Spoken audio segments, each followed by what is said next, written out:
Es el canal de la libertad, el de la justicia y la paz de nuestro pueblo. La señal de las leyes y la transparencia. Ventana de la verdad. Por la Venezuela que todos queremos. Capitolio TV. La dictadura y sus acólitos tengan secuestrado el Palacio Federal Legislativo, nos permite a nosotros hacer sesiones en la calle de manera permanente, y eso es un aprendizaje, y eso lo tenemos que ver también como una forma en la cual el pueblo y la asamblea continúan luchando de manera unida, de manera que más unida, por recuperar la democracia en Venezuela. El tema de la xenofobia hacia nuestros hermanos.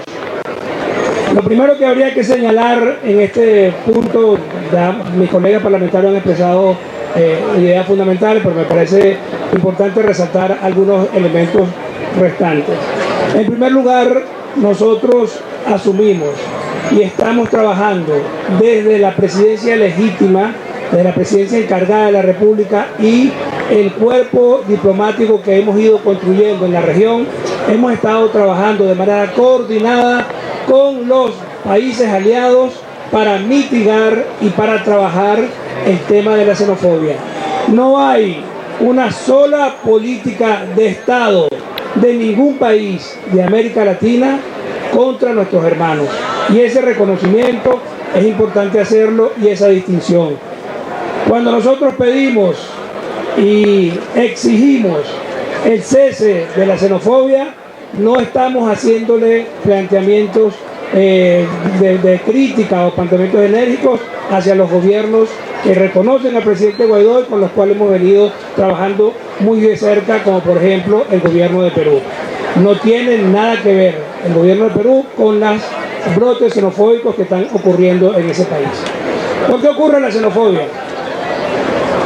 La primera oleada de venezolanos que salió huyendo de la crisis, bueno, iba con recursos económicos, con capacidad de invertir, llenamos unos enormes vacíos en cuanto a la capacidad intelectual, técnica, científica en muchos países.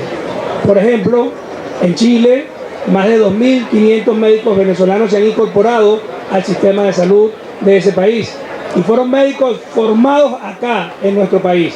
Ingenieros petroleros, periodistas, muchos profesores de matemática, en fin, una enorme oleada humana que salía de manera con alguna cantidad de recursos y con muchísima preparación, que es un capital humano que nosotros tenemos que recuperar y que hoy está en otros países. Cuando la crisis se ha profundizado y no hemos logrado nosotros hasta ahora, pero lo vamos a lograr, el recuperar completamente la democracia y la institucionalidad, pues por supuesto comienza a salir ya un grupo mucho más mayor de venezolanos, y no necesariamente todos tenían ni la cantidad de activos para invertir, y algunos tampoco tenían la preparación intelectual y la preparación técnica. Eso es una realidad. Estamos hablando en este momento de 5.8 millones de venezolanos que están allende de nuestra frontera, según la Organización Mundial de Migración. Cifras oficiales. Evidentemente, esa es una cantidad gigantesca. Estamos hablando de casi más de 2 millones de hermanos que no tienen resuelto su estatus migratorio. Tenemos cifras terribles, como por ejemplo las familias que se quedan atrás, los hijos, que se quedan atrás, que se va el padre, la madre, y terminan ellos siendo criados por un abuelo, por un tío, por un vecino, y en muchas situaciones por un hermano mayor de 14, 15 años. Estamos hablando casi de 1 millón de venezolanos que están en esas circunstancias. Del 2017 a la fecha, cifras oficiales del gobierno colombiano, han fallecido en las fronteras entre Venezuela y Ecuador 278 hermanos venezolanos. Y se han perdido, óigase bien, en el Mar Caribe, entre nuestro país y el Mar Caribe, más de 100 venezolanos que sencillamente están desaparecidos. Frente a esto, el régimen no dice nada. El régimen calla, miente. Dice que una cifra abultada por la Organización Internacional de Migración, por Naciones Unidas, para sacarle plata a no sé quién. Dice que es el gobierno colombiano que ha sido muy solidario con nosotros, que abulta la cifra, casi 1.400.000 venezolanos, porque supuestamente ellos van a resolver su problema económico consiguiendo dinero para atender la situación de los venezolanos. Cínicos, hipócritas, imposible que pueda haber tanta maldad y que pueda haber tan poca empatía con nuestros hermanos. Bueno, frente a esa situación hay un grupo de nuestros hermanos que sí efectivamente han cometido delitos, han cometido situaciones irregulares. Es una minoría de la cantidad de hermanos, de los casi 4,8 millones que han salido del país. Denuncias concretas de delincuencia o de que están en curso en algún tipo de delito no llega al 1%. Y eso hay que decirlo, es una minoría. Ahora, ¿cómo enfrentar el problema? Primero, lo estamos haciendo, lo dije al comenzar mi intervención, vamos a intensificar la diplomacia con los países del Grupo de Lima y con todos los países europeos, con los Estados Unidos, con los países de la región, para entender que, para ayudar a evitar esos brotes de xenofobia. Hay grupos, en algunos países, por cierto, vale la pena decirlo, esto más que xenofobia es una aporofobia, es una fobia a la pobreza. Y en esos países, en muchos donde ocurren estos fenómenos, por ejemplo, hay una discriminación muy fuerte hacia la población indígena, o hay problemas de racismo hacia la población que tiene la piel distinta. Y eso es una realidad cultural de esos países que ellos tienen que combatir y que evidentemente cuando llegan nuestros hermanos venezolanos y tienen alguna de esas condiciones físicas, de raza o de religión, pues entran dentro de estos brotes xenófobos. Entonces, ¿qué vamos a hacer nosotros? Bueno, en primer lugar, intensificar las medidas. En segundo lugar, intensificar la coordinación con la Organización Mundial de Migración, con ACNUR, con todas las agencias de Naciones Unidas que han hecho un trabajo muy valiente allá en nuestras fronteras para atender a nuestros hermanos.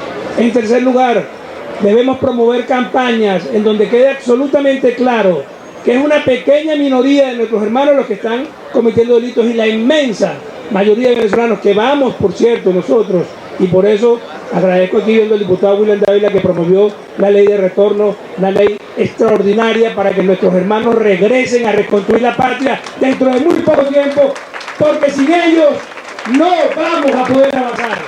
Si esos 4,8 millones de venezolanos están afuera, no vamos a poder avanzar. Entonces, eso es parte de la estrategia que tenemos que hacer. Por supuesto, denuncia, visibilización, entender dónde está el problema y trabajar con los organismos competentes para ello. No nos vamos a prestar desde esta asamblea, desde el gobierno que preside nuestro presidente encargado Juan Guaidó, a generar generalizaciones, valga la redundancia, que obstaculicen la relación con nuestros aliados por problemas puntuales.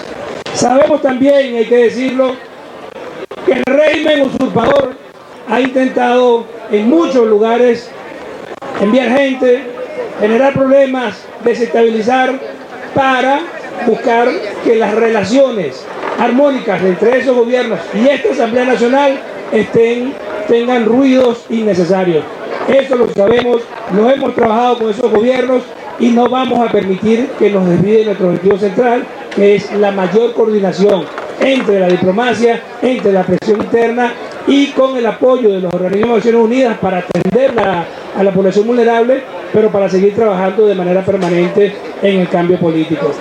Vamos a aprobar un proyecto de acuerdo, les propongo que apoyemos este proyecto de acuerdo, les propongo además que ese proyecto de acuerdo sea remitido a todos los embajadores, a todos los representantes del gobierno legítimo, que ese proyecto de acuerdo sea remitido a la OIM, sea remitido a Naciones Unidas, sea remitido a ACNUR, sea remitido a las fundaciones importantes que trabajan en el tema de la migración y que de manera conjunta articulemos y trabajemos para que nuestros hermanos no tengan este tipo de sufrimientos.